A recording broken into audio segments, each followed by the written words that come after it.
अस्सलाम वालेकुम स्टूडेंट्स आज हम जो है अपना क्वेश्चन नंबर 8 स्टार्ट करेंगे 2023। यहाँ पर आपको एक triangle A B C measurement angle C 90 degree दिया गया है। ए बी 41 सेंटीमीटर है, ए सी 9 सेंटीमीटर है, जबकि आपने लेंथ फाइंड आउट करनी है और वो मेजरमेंट बी सी कहलाएगा by the help of Pythagoras theorem. Pythagoras theorem क्या होता है?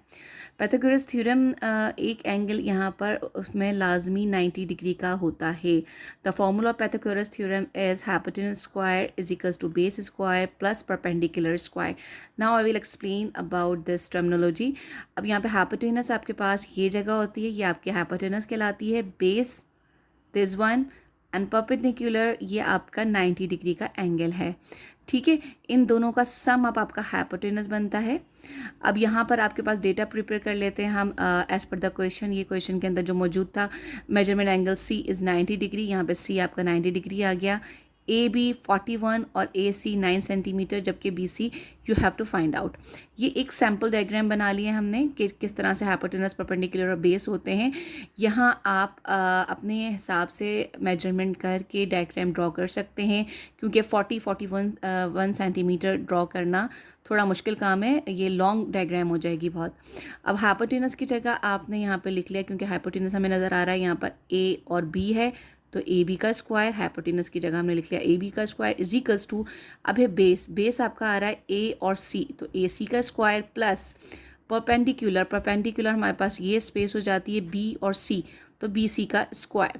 तो बी सी हमने फाइंड आउट करना है, जो रिमेन सेम रहेगा। ए बी अभी हमने चेक कर लिया था, ए बी 41 सेंटीमीटर है, ए बी की जगह पे हम 41 सेंटीमीटर लिख देंगे, इसका स्क्वायर लिख देंगे, होल स्क्वायर आ जाएगा यहाँ पर, is equals to A C 9 centimetre का whole square plus B C find out करना है, ये रिमेन सेम रहेगा। 41 multiply by 41 1681 is equals to 9 multiply by 9 81 plus B C square. Still हमने फाइंड आउट करना है, अभी फाइंड आउट नहीं हुआ है, तो ये एज इट इज़ ही हमारे पास चलेगा।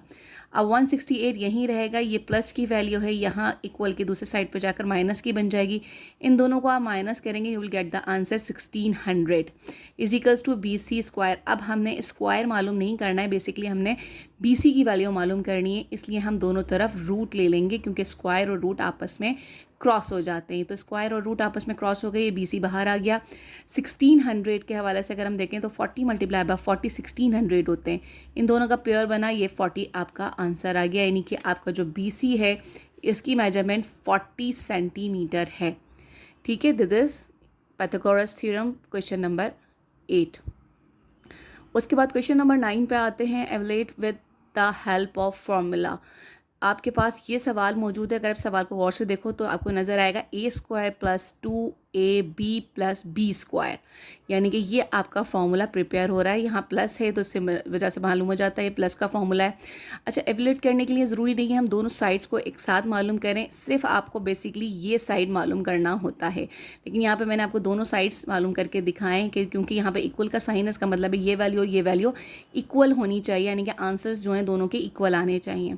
अब यहाँ पे हमें मालूम हो जाता है ए स्क्वायर अगर 7.8 स्क्वायर है, तो यहाँ पर ए की जगह 7.8 आ जाएगा, प्लस लास्ट के अंदर 4.2 का स्क्वायर आ रहा है, तो 4.2 आ जाएगा।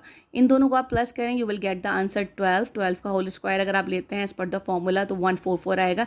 इसी तरह से आप यहाँ चाहें तो इसको सॉल्व करके चेक कर सकते हैं, इसका भी आंसर 144 ही होगा। अब हमारे पास क्वेश्चन नंबर आपका लास्ट आ जाता है पार्ट बी का, जो सॉल्व करने के हिसाब से है, क्वेश्चन नंबर 10। यहाँ पर उन्होंने बताया है कंटिन्यू प्रोडक्ट आपने मालूम करनी है। कंटिन्यू प्रोडक्ट का मतलब क्या होगा कि फॉर्मूले के थ्रू आगे कौन सा नंबर लगेगा। यहाँ पे अगर हम गौर से देखें तो 2 - x 2 + x लिखा हुआ है, 4 + x² लिखा हुआ है, तो आगे क्या आएगा इसको हमें फाइंड आउट करना है by the help of this formula.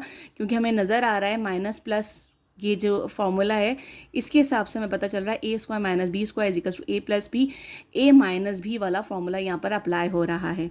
अब इन दोनों का अगर हम देखें तो हम इस फॉर्मूले के अकॉर्डिंग इसको इसमें कन्वर्ट कर सकते हैं, यानी कि 2 का square plus minus minus X का square, this value will remain same.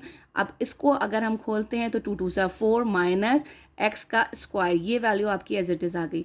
अब दोबारा से ये देखें फॉर्मूला प्रिपेयर हो गया, तो 4 का square plus minus minus x square का स्क्वायर, यानी कि यहाँ पर एक फॉर्मूला प्रिपेयर हुआ आपका इस जगह पर, और एक फॉर्मूला यहाँ इस जगह पर प्रिपेयर हुआ। By the help of this formula हमने इसकी जगह पर इसको कन्वर्ट करके लिखा।